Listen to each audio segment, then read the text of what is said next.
বন্ধু বান্ধবদের দাওয়াত দিয়ে খাওয়াবেন। খাওয়া খাওয়াইতে কিন্তু মহব্বত বাড়ে, চক্ষু লজ্জার সৃষ্টি হয়। খালি অপরের পয়সা দিয়ে রিক্সায় চড়বেন, রিক্সায় দুইজন উঠলো, একজন নামে হেঁটে চলে গেল, একসাথে দুইজনে খাইলো, আর একজনে খেলাল করতে করতে বাইরে গেলো, পয়সাও দিল। এই চালাকি এক সময় ধরা পড়ে যায়। এই জন্য মানুষকে বাড়িতে দাওয়াত দিয়ে খাওয়ানো, রাসূলুল্লাহ বলেন দাওয়াত দিয়ে খাওয়াও। তাহাদ্দু তাহাব্বু, হাদিয়া দাও, মহব্বত বাড়বে। কারো অসুখ হয়েছে, তার বাড়িতে একটু আঙ্গুর নিয়ে যাও, একটু কমলা নিয়ে যাও। তোমার শত্রু যদি হয়, চক্ষু লজ্জার সৃষ্টি হয়ে যাবে।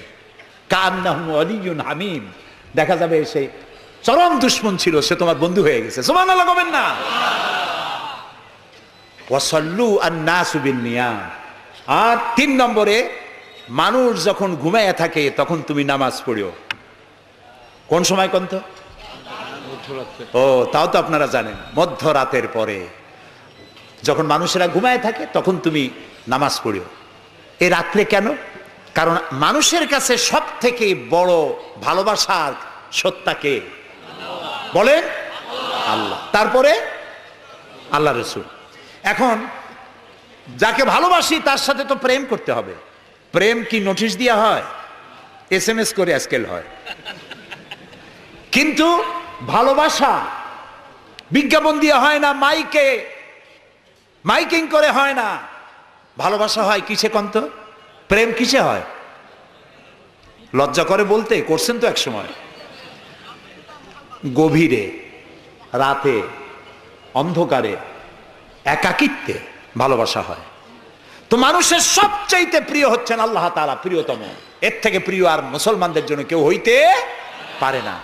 দিনের কোলাহল পূর্ণ অবস্থার ভেতর দিয়ে তুমি তার সঙ্গে আবেগময় কণ্ঠে কথা বলতে পারবা না, এটা আল্লাহ তাআলা জানেন। তাই আল্লাহ তাআলা বলেছেন ওয়াজআলনান নাহারা মাশা, দিন বানাইছি রোজগার করার জন্য, কাজ করো, বসে থাকবা না। ফাইজা কুদিয়াতিস সালাত ফান্তাশিরু ফিল আরদ, নামাজ পড়া হয়ে গেছে, মসজিদে বসে থাকতে পারবা না। অফিসার, জোহরের নামাজে রক্ত হয়েছে, অফিস বন্ধ করে নামাজ পড়ো, জোহর পড়ো, সুন্নত পড়ো। নফল পড়তে পারবা না জোহরের সময়, তসবিহ পড়তে পারবা না, কারণ এই তসবিহ পড়ে, নফল পড়ে সময় নষ্ট করে পূর্ণ বেতন নিলে বেতন হালাল হবে না। মেডিকেল নিয়ে সুস্থ মানুষ সেল্লা দিতে যাবা, পয়সা হারাম, নেক পয়সা হবে না, হালাল পয়সা কামাই দিতে হবে। সেল্লার নাম বললাম বলে তাবলিগি ভাইরা অসন্তুষ্ট হবেন না, একটা দৃষ্টান্ত দিলাম। আমি তাবলিগি ভাইদেরকে শ্রদ্ধা করি, সম্মান করি, তারাও দ্বীনের কাজ করছে। সুতরাং মসজিদের ভেতরে আপনি নামাজ পড়ে আল্লাহ তাআলা বলছেন কি শোনেন, ফরজ, ফাইজা কুদিয়াতিস সালাত ফান্তাশিরু ফিল আরদ, নামাজ পড়া হয়ে গেছে, বেরিয়ে যাও। কোথায় যাও? দুনিয়ায় যাও, হাটে যাও, বাজারে যাও, কলে যাও, কারখানায় যাও, আদালতে যাও, শিক্ষা প্রতিষ্ঠানে যাও, চাষ করতে যাও। যাইয়া কি করো? আবতাগু মিন ফাদলিল্লাহ, আর আমার রিজিক, আমি যে তোমারে অনুগ্রহ করেছি, রিজিক দিয়েছি, ওই রিজিক তালাশ করে আনো। সুবহানাল্লাহ।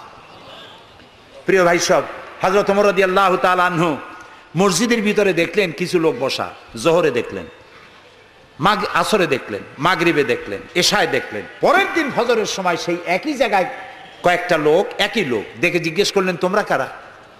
বলল নাহনু মুতাওয়াক্কিলিন, আমরা আল্লাহর উপরে ভরসা করি এবং আল্লাহর উপরে ভরসা করে এখানে জিকির আজগার করি। খাও কি? কয় যে আমাদের এই জিকির আজগার দেখিয়া পাশের লোকেরা ভাত রাইন্দে আমাকে খাওয়ায়।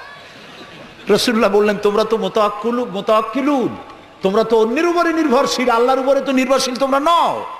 শোনো, আগামীকাল এই জোহরের নামাজের পর যদি তোমাদেরকে এখানে বসা দেখি, ব্যাট মেরে মসজিদ থেকে বের করে দেব।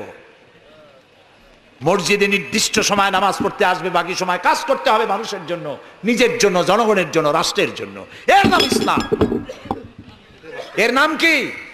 ইসলাম। বাস্তবমুখী, বৈরাগ্য নয়। আপনি দিন কায়েমের জন্য, আল্লাহর বেশি জিকির আজগার করার জন্য জঙ্গলে যাবেন, লা রাহবানিয়াতা ফিল ইসলাম, ইসলামে বৈরাগ্যবাদকে সমর্থন করে না। কথা বুঝে আসছে? সুতরাং আপনি রাত্রি বেলায়, দিনের কোলাহলপূর্ণ সময়, আপনি আল্লাহর সাথে প্রেম করতে সময় পাচ্ছেন না। আল্লাহ তাআলা বলছেন ওয়াজআলনাল লাইলা লিবাসা ওয়াজআলনা নাওমাকুম সুবাতা, রাত্রে বানাইছি, রাত্রিকে বানাইছি শান্তির আচ্ছাদন। সুবহানাল্লাহ বলবেন না? রাত হলো শান্তির আচ্ছাদন।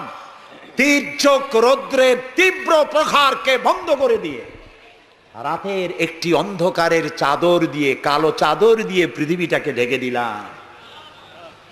আর একটু শান্তির জন্য চাঁদ আর তারকার নামে কিছু ডিম লাইট জ্বালাই দিলাম। গভীর রাত্রে ওঠো, মানুষ যখন ঘুমায় তখন তুমি সেজদায় পড়ে কাঁদো। রাসূলুল্লাহ বলেছেন, অনুশোচনা আর অনুতপ্তের এক ফোঁটা পানি নাকের অর্ধেক আসতে না আসতে আল্লাহ তাআলা ওই ক্রন্দনরত বান্দাকে মাফ করে দেন। সুবহানাল্লাহ।